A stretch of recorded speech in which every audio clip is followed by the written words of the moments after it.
Hello everyone, today I'm looking at 007 Everything or Nothing. This was a cross-platform game on PS2, Xbox, and GameCube, and yeah, this was a really weird movement in the James Bond franchise. I mean, before this we had Nightfire, which in my opinion is still one of the best James Bond games ever made, and one of the best I think FPS games that are made, honestly. It was just such a ton of fun. Great multiplayer with local bots. It was just really, really well done. And after that, it got kind of weird, I guess. I think there was also like Agent Under Fire or something.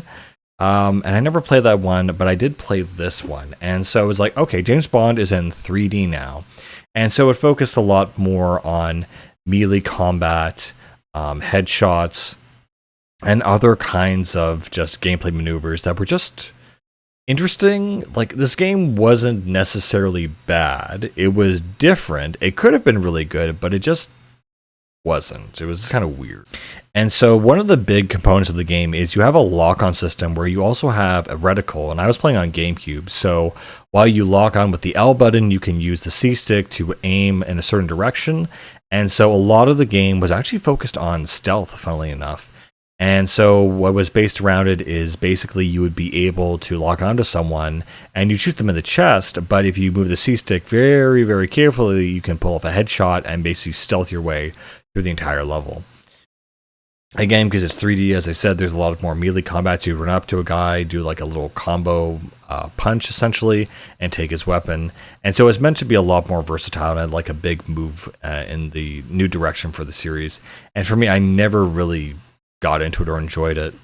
Another thing that was also actually really cool that I enjoyed was this game had a lot of co-op missions in a dedicated co-op mode, so you and another player could actually play together, do missions together, and me and my brother played a lot of missions like that in that style. And so of course we would kind of, try to do stealth and try to sneak around and try to like take out the guys when the alarm went off, and all the pretty much basic stuff.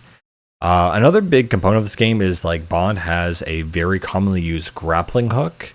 I'm not very well versed in all the Bond movies, honestly. I think I'm still planning to do a marathon one day, but I don't recall this being based heavily on any one property or any one movie. This seems to be like Nightfire, what's kind of an original idea, original rendition of a bunch of themes and so on. There's also another aspect where a lot of bosses in this game are vehicles, things like tanks or jeeps or things like that, and you kind of have to take out different parts of the tank to kind of take it out. Of course, there's a commonplace cover system that is almost necessary ever since Grand Theft Auto 4, or I'm not actually sure who like standardized cover systems, but this one game definitely has it around 2006 or so when it came out.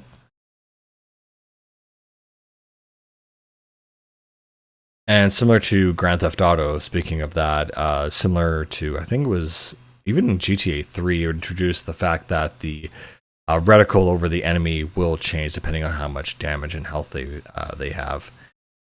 There's also the aspect that you can also do certain more acrobatic moves as Bond. You can dive, you can jump, you can use the grappling hook to go over and under random walls and areas and things like that. And so it's supposed to be a more freeing experience, essentially, even though I really do prefer the Nightfire experience way, way more than this one.